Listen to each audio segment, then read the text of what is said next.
याच्याबद्दल मी हा जो निर्णय असतो माननीय सभापतींनी कामकाजात घेण्याचा, तर त्याबद्दल BSE मध्ये चर्चा झाली होती आणि त्यानुसार खास करून राज्यस्तरावरचा हा धोरणात्मक निर्णय असतो तसा निर्णय घेतलेला आहे। माननीय एकनाथजी शिंदे यांनी मला संधी दिल्यामुळे मला 5व्यांदा आमदार होण्याची संधी मिळालेली आहे आणि याच्यापूर्वी काम करत असताना आधी कोविडचा मोठा प्रश्न 2-2.5 वर्ष, त्याचबरोबर बाकीचे झालेले बदल या पार्श्वभूमीवर हे मला काम करण्याची संधी मिळाली। त्याच्यामध्ये विशेषतः गेल्या वर्षात आपण पाहतोय की लाडक्या बहिणींना मदत देणं, एकल महिलांचा प्रश्न सोडवणं, समान नागरी कायद्याला केंद्र सरकारने चालना देणं, असे अनेक चांगले निर्णय झालेले आहेत आणि त्याच्याबद्दल सभागृहात सुद्धा कामकाज करता आलेलं आहे।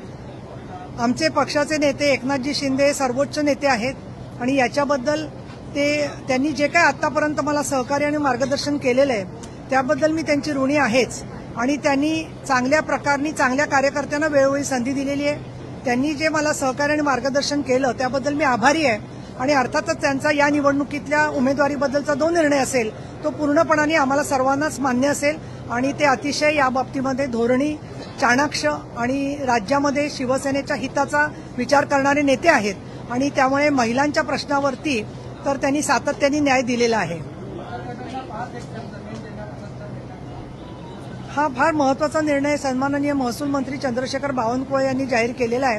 अनेक वर्षापासून स्त्रियांची एक चळवळ चालू होती शेतकरी म्हणून की त्यांनाही जमीन कसण्यासाठी मिळाली पाहिजे आणि अशा वेळेला बचत गटांना 2.5 हेक्टरपर्यंतची जमीन कसण्यासाठी देणं आणि त्याच्यामध्ये रोपवाटिका किंवा शेतीचे वेगवेगळे उद्योग करणं, त्याला पूरक उद्योग करणं, यासाठी म्हणून लातूरला जेव्हा भूकंप झाला त्याला एक चांगलं फार मॉडेल महिला आर्थिक विकास महामंडळ आणि ऍग्रीकल्चर डिपार्टमेंटनी तयार केलेलं होतं युतीच्या सरकारमध्ये। मी त्यावेळेला माविमचे अध्यक्ष होते।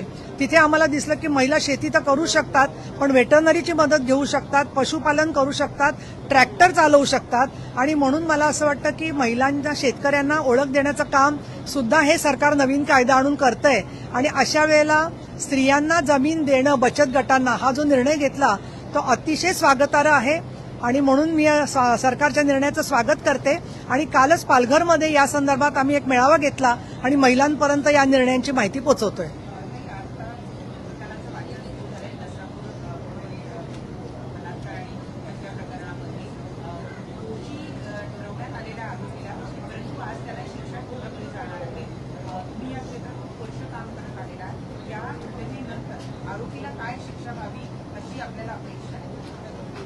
या घटनेनंतर जेव्हा कुठे छोटी मुलगी मला दिसते त्यावेळेला त्या मुलीच्या आठवणींनी भावना विवश व्हायची वेळ येते।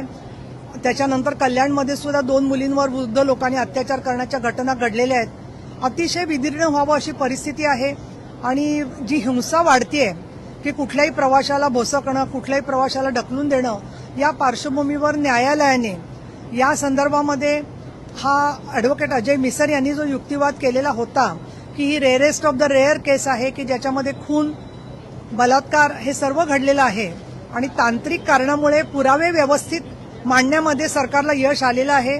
सन्माननीय मुख्यमंत्री देवेंद्र फडणवीस, सन्माननीय उपमुख्यमंत्री एकनाथजी शिंदे, सन्माननीय उपमुख्यमंत्री सुनेत्रा पवार, तसंच पुणे शहराचे पोलीस आयुक्त अमितेश कुमार, पुणे ग्रामीणचे पोलीस अधीक्षक श्री संदीपजी, या सगळ्यांनी अतिशय चांगलं काम तिथे केलेलं आहे आणि त्यामुळे कुटुंबियांचं धाडस वाढलेलं आहे, आत्मविश्वास वाढलेला आहे। छोट्या मुलांनी पण साक्षी दिलेल्या आहेत आणि या सगळ्या साक्षी पुराव्यांचा आणि तांत्रिक पुराव्यांचा विचार करून फाशीची शिक्षा दिली जाईल अशी आम्हाला आशा आहे। त्याचबरोबर उच्च न्यायालयात आणि सर्वोच्च न्यायालयात देखील अपिलात कोणी गेलं तर त्यामध्ये सुद्धा लवकर निकाल लागावा अशी माझी शासन आणि न्याय संस्थेकडे प्रार्थना आहे।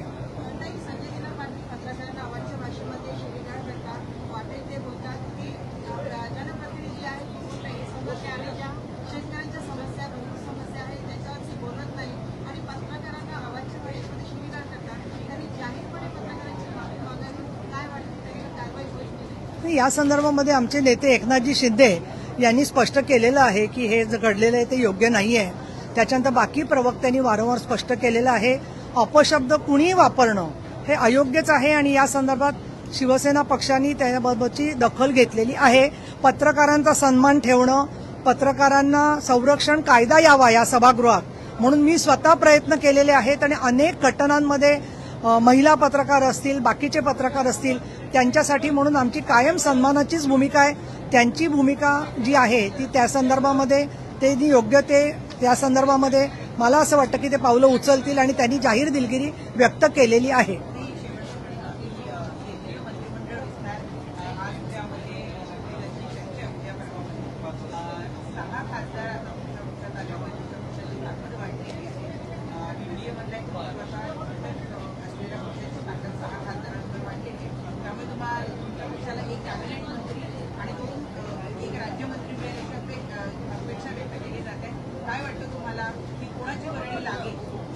मुळात हा वर्णी शब्द आहे ना, तो वर्णी म्हणजे कुठेतरी काहीतरी एखाद्याची पात्रता आहे की नाही न बघता लावल्यासारखं थोडंसं होतं. मला इथे सांगायचंय की केंद्रीय आमचे नेते एनडीएचे माननीय नरेंद्रजी मोदी, अमितजी शहा आणि या आमच्या शिवसेनेचे मुख्य नेते एकनाथजी शिंदे यांच्या समन्वयातून जे नाव होईल ते निश्चित होईल. प्रतापराव जाधव आता विद्यमान मंत्री आहेत.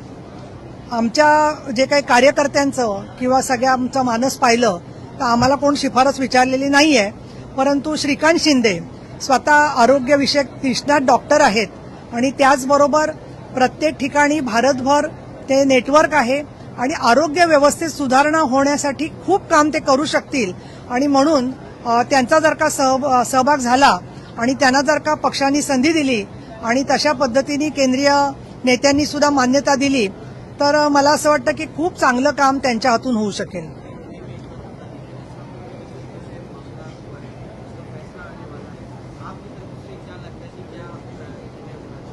देखिए, पूरे हिंदुस्तान में हमेशा इस तरीके की घटना हो रही है. उत्तर प्रदेश में हमें ऐसी जानकारी हो रही है, कोई फैक्चुअल बात नहीं है, लेकिन जानकारी हो रही है कि एनकाउंटर किया जाता है. लेकिन कानून के मुताबिक से जब कोर्ट में केस जाता है तो पूरा कोर्ट में उसकी तहकीकात होना, आर्ग्यूमेंट होना है, ये अपनी संसदीय डेमोक्रेसी की नींव है, उसका आधार है.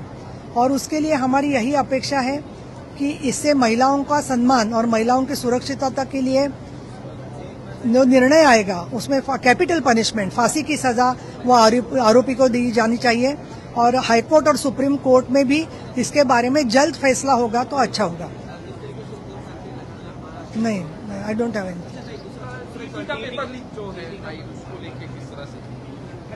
हा जो टीईटीचा पेपर फुटलेला आहे अतिशय धक्कादायक गोष्ट है.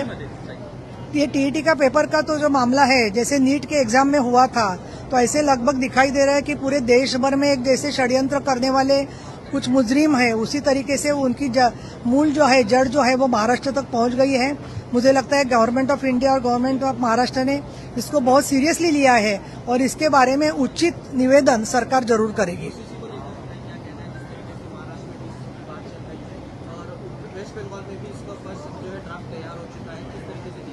देखिए, जो हमारी जैसी महिलाएं 3-4 दशकों से काम कर रहे हैं तो हमेशा हमने हजारों महिलाओं को देखा है कि छोटे बच्चों को छोड़कर तलाक फोन पर भी दिया जाता है, एसएमएस पर भी दिया जाता है और ना उसको महिलाओं को मेंटेनेंस मिलता है ना इनहेरिटेंस मिलता है. तो हर जीवन के दायरे में समानता लाने के लिए यूसीसी बहुत महत्वपूर्ण है. मैं उसका स्वागत करती हूँ.